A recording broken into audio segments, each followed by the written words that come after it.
Hello everyone, and welcome to Let's Play Castlevania Harmony of Despair for the Xbox Live Arcade. This is also for the PlayStation Network. They're pretty much the same thing except for that you have to buy less DLC. For the PS3 version, you get an extra stage and I think 1 or 2 extra characters. Not that big of a deal though. I do have all the characters and the stages. I will be playing through all the stages. I'll only be playing with one character though, and let's load my data and I'll show you who I'll be playing as through the entire game. There are a total of 11 stages, including DLC. There's 5 DLC stages, and then there are 11 characters, 6 of those being DLC as well. And I'm going to be playing strictly as Simon Belmont. Now, I do have him maxed out. As you see, everything is level 9, except for the download or the extra stages, or the DLC weapons anyway. I'll be playing as Simon with the Retro Helm, Fuma Armor, Fuma's Greaves, Simon's Cloak, 2 Miser Rings, which increase your attack with 10,000 gold. No, that's 10 million gold is the max for that. And then that's pretty much it. The reason I'm playing with a maxed character is because I'll be playing on hard for the entire game.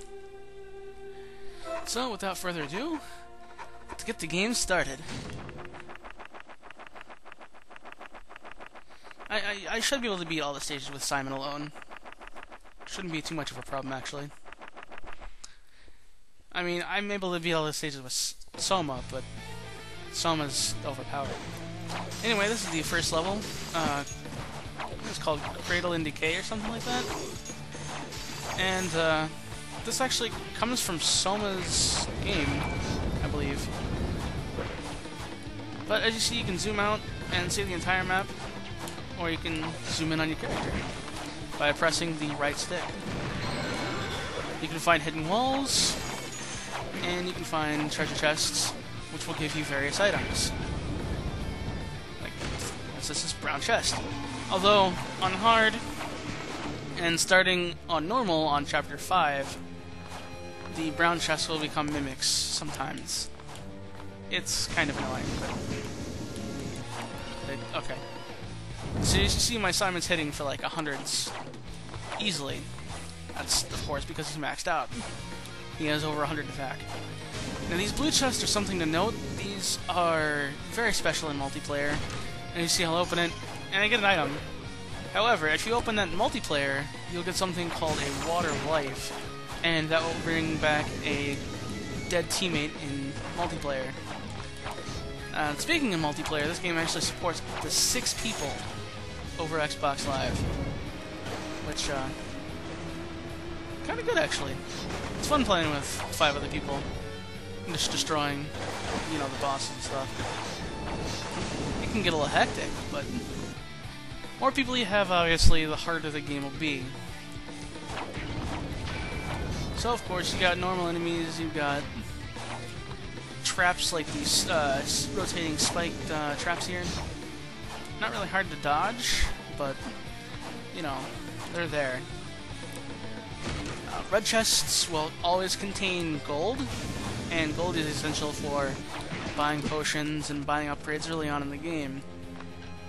Not too useful for me now. I have over 20 million gold, but, you know, it's there. You see this beam of light that keeps coming down every minute or so, and that's from the boss. Easily dodgeable. Actually, it's every few seconds, but whatever. He likes to use that beam quite a lot.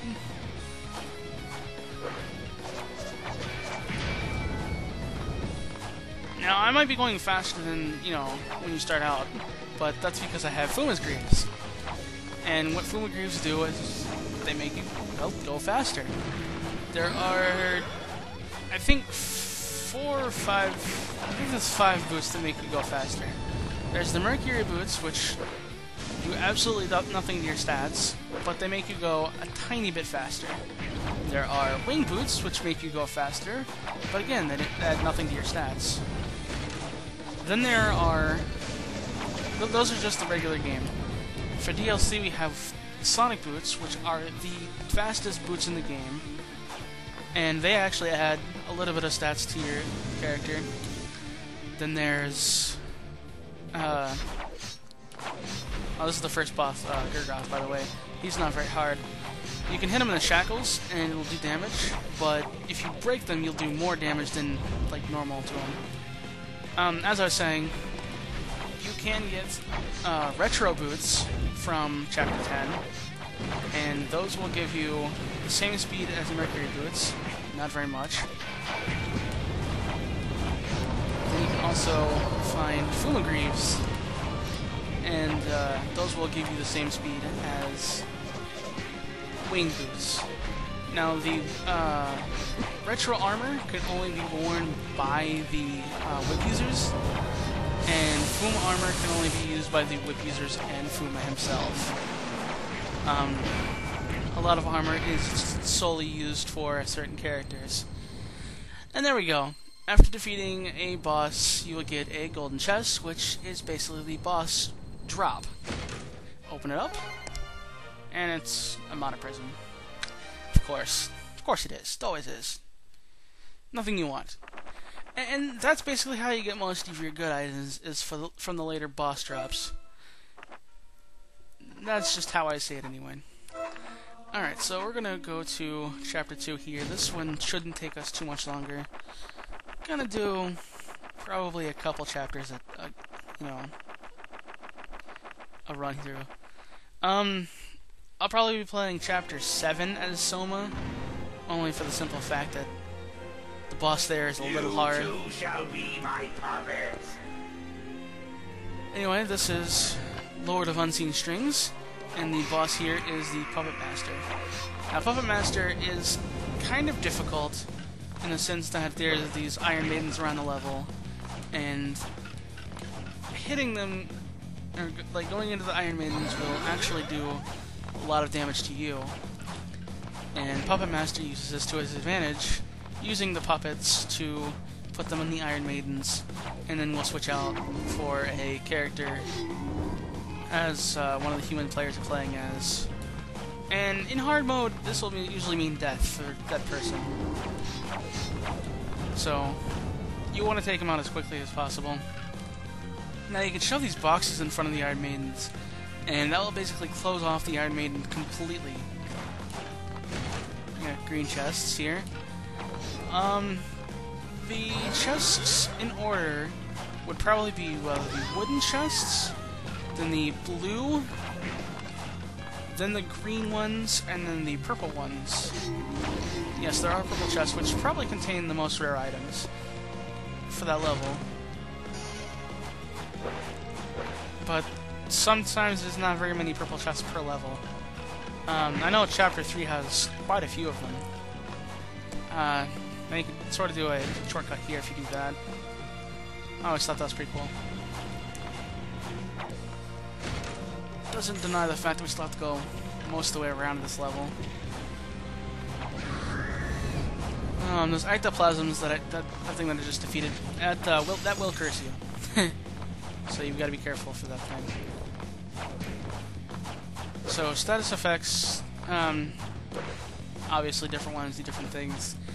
Curses, I will curse you, and you'll be able to use magic for some time. Then you have poison, which drains your health. And actually, I think that's it for the status ailments in this game. I think it's just poison and curse. I could be wrong, but, you know, I don't know. Anyway, let's just move on through the stage. You have to go this way if you're not Soma. Oh, well, not this way. Okay, I went the completely wrong way. Only thing up there is actually the pedestal to change your items mid-stage. And you do have a time limit. You have a half hour to beat the stage, which really shouldn't be a problem. There is a blue chest right there. I think a breakable wall down there too. Now you can actually climb on top of bone pillars here, and you can get up here to the left and the right. And over here is Succubus with a red chest. If you go to the right,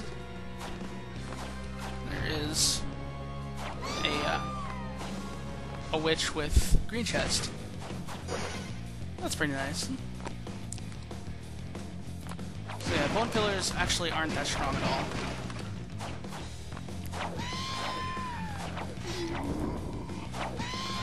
Yeah, those gas clouds can really be annoying too. They can poison you. Just be careful. They also drop items that will poison you as well. I can't remember what they drop. White dragons are just plain annoying. Not hard to take care of though. Okay, if you defeat some of these guys, or you can just climb up them. Green chest to your right, red chest to the left, just like earlier. You also jump kick off enemies. The only characters that cannot jump kick are Charlotte and Yoko. Those are the only two characters that cannot jump kick, which is this little maneuver right here. And that allows you to jump off of candles, enemies, anything that you could destroy, basically.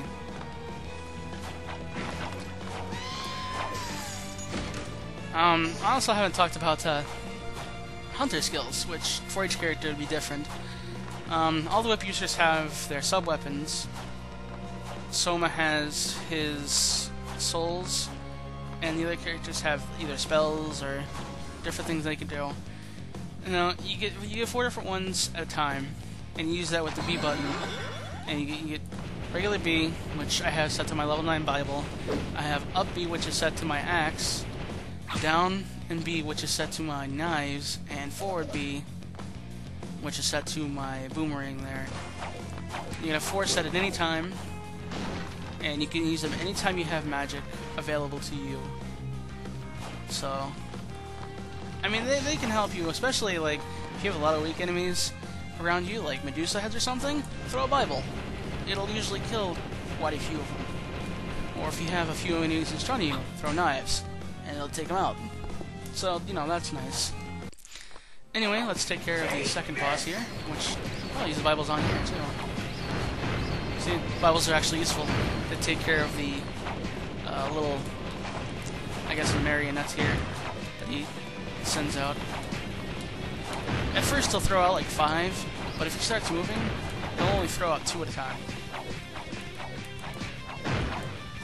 Now Simon, being, you know, the cool character that he is, while he doesn't have martial arts like the other character does, he does have a nifty quarter circle forward fireball that he can throw. That it costs 5 MP. It doesn't do as much damage as his normal whip does, but it works. If you have an enemy that's out of your reach or something, you throw it and it'll hit him. Kinda nice. And I think it does holy damage just like his whip does. Or, wait, does his whip do holy? I'm not sure. But anyway, that is all for this episode of Let's Play Castlevania Harmony of Despair. I'll see you guys next time when we take on Chapter 3 and 4. Thank you all for watching, and I'll see you guys next time.